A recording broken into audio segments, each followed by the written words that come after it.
Apertura. El rey del crimen y el dinero. Fue el narcotraficante más temido del planeta, y también uno de los hombres más ricos de la historia.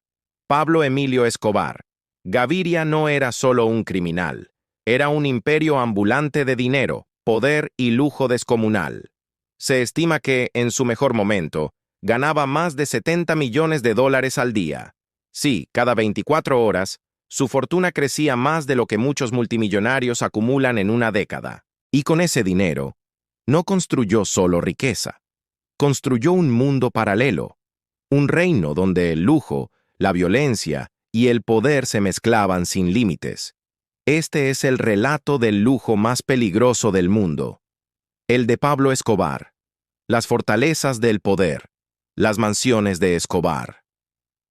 Las mansiones de Pablo Escobar no eran casas, eran fortalezas camufladas en el paraíso. Su joya más famosa, la Hacienda Nápoles, una propiedad de más de 3.000 hectáreas en el departamento de Antioquia. Un monstruo de lujo, exceso y control absoluto. Allí había de todo. Un zoológico privado, una pista de aterrizaje para jets, una plaza de toros y hasta una réplica del arco de entrada de Medellín. Pero lo más impactante no eran los edificios, era lo que vivía en sus jardines. No había perros, había hipopótamos africanos. En vez de gallinas, aves exóticas, cebras, elefantes y jirafas. Y mientras los animales pastaban, hombres armados del cartel de Medellín vigilaban cada esquina. Francotiradores en torres de vigilancia, armas largas, granadas, vehículos blindados, un ejército privado, listo para disparar al menor movimiento sospechoso, cámaras ocultas, túneles secretos, puertas falsas, rutas de escape subterráneas, todo diseñado como una ciudadela de guerra.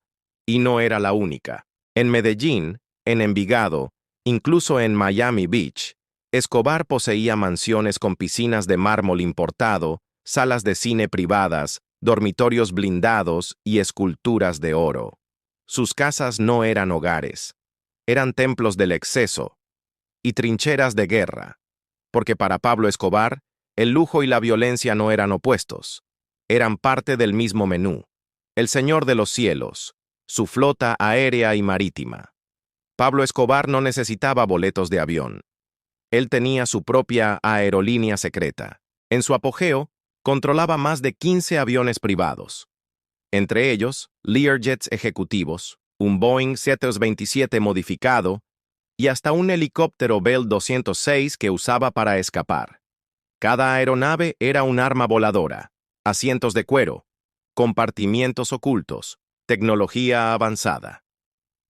Algunos aviones estaban diseñados para transportar toneladas de cocaína entre Colombia y Estados Unidos, pero no solo dominaba el aire, también el mar. Escobar poseía yates de lujo, verdaderos hoteles flotantes con jacuzzi, bares privados y habitaciones de lujo.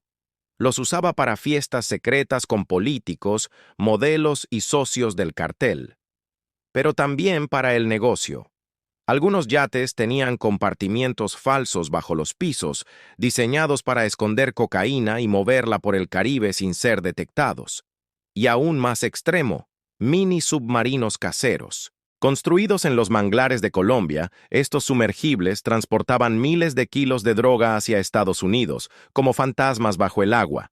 Mientras muchos soñaban con un avión, Escobar tenía una flota, porque su guerra no se libraba solo en tierra. Él dominaba los cielos, el mar y las fronteras. El lavado de dinero. El sistema invisible. Pablo Escobar no solo hacía dinero, lo lavaba con inteligencia brutal. Inversiones en discotecas, taxis, clínicas médicas, funerarias, clubes de fútbol y barrios enteros. Todo era una fachada. Todo servía para mover millones sin que las autoridades lo detectaran. Uno de sus proyectos más famosos, el barrio Pablo Escobar en Medellín. Un conjunto de viviendas construido para familias pobres, pero financiado con dinero del narcotráfico. Usaba testaferros, empresas fantasmas y contratos falsos para justificar fortunas ilegales. Lo legal y lo criminal se mezclaban hasta volverse indistinguibles. En el papel, parecía un empresario ejemplar. En la realidad, era el arquitecto de uno de los mayores sistemas de lavado de dinero de la historia. El dinero no solo compraba propiedades, compraba silencios, compraba lealtades, compraba impunidad, el ejército del miedo, seguridad y control. Pablo Escobar no tenía guardaespaldas, tenía un ejército privado de más de 500 sicarios. Cada una de sus propiedades estaba rodeada por torres de vigilancia, campos minados, radios de guerra y hombres entrenados por exmilitares. Sus convoyes, vehículos blindados, motocicletas de apoyo, radios de alta frecuencia. Nadie se acercaba a él sin pasar por un muro de fuego. Instaló sistemas de vigilancia con cámaras mucho antes de que fueran comunes. Controlaba cada entrada, cada movimiento, cada respiración. Estaba más blindado que un jefe de Estado, pero con el poder de un imperio criminal. Y en medio de ese mundo de terror, vivía como un rey. Cenaba caviar mientras ordenaba ejecuciones, explosiones y secuestros. Tenía celdas VIP en sus mansiones, no para presos, sino para torturar, negociar o desaparecer personas en privado. El lujo no lo alejaba del crimen, lo hacía más intocable. La provocación, la mansión en Miami. Durante los años 80, Pablo Escobar no solo era el narcotraficante más temido, era también uno de los hombres más ricos del mundo. Y con tanto dinero, decidió hacer algo impensable: comprar una mansión en Estados Unidos, en Miami Beach, Florida, una zona exclusiva, frente al mar, a solo kilómetros del corazón del gobierno estadounidense. La mansión, valorada en varios millones de dólares, tenía muros altos, jardines privados, acceso directo a la bahía y todos los lujos imaginables. Pero no era solo una casa. Era una provocación silenciosa, un mensaje claro al gobierno de Estados Unidos. Aquí estoy, en su territorio, y no pueden tocarme. Escobar convirtió esa propiedad en un símbolo de su descaro, demostrando que ni el imperio más poderoso del mundo podía detener su ambición. El símbolo del poder: autos, yates y la vida de un dios. El lujo de Pablo Escobar iba más allá de las mansiones y los aviones. Su colección de autos era digna de una estrella de Hollywood, pero con la brutalidad de un capo sin límites. Tenía Ferraris, Lamborghinis, Porsche, Rolls-Royce y hasta camionetas blindadas como carros de guerra. Todos estacionados en la Hacienda Nápoles. Algunos personalizados, otros simplemente acumulando polvo. Porque para Escobar, los autos no eran medios de transporte, eran símbolos de poder, y si en tierra era un rey, en el mar era un emperador.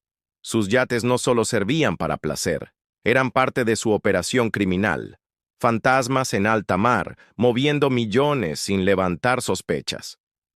Pablo Escobar no vivía como un fugitivo, vivía como un dios en su propio imperio. Cada auto, cada yate, cada mansión era un recordatorio: aquí mando yo. La lección del poder. Pablo Escobar fue un hombre que vivió en el extremo, entre el lujo descomunal y la sangre.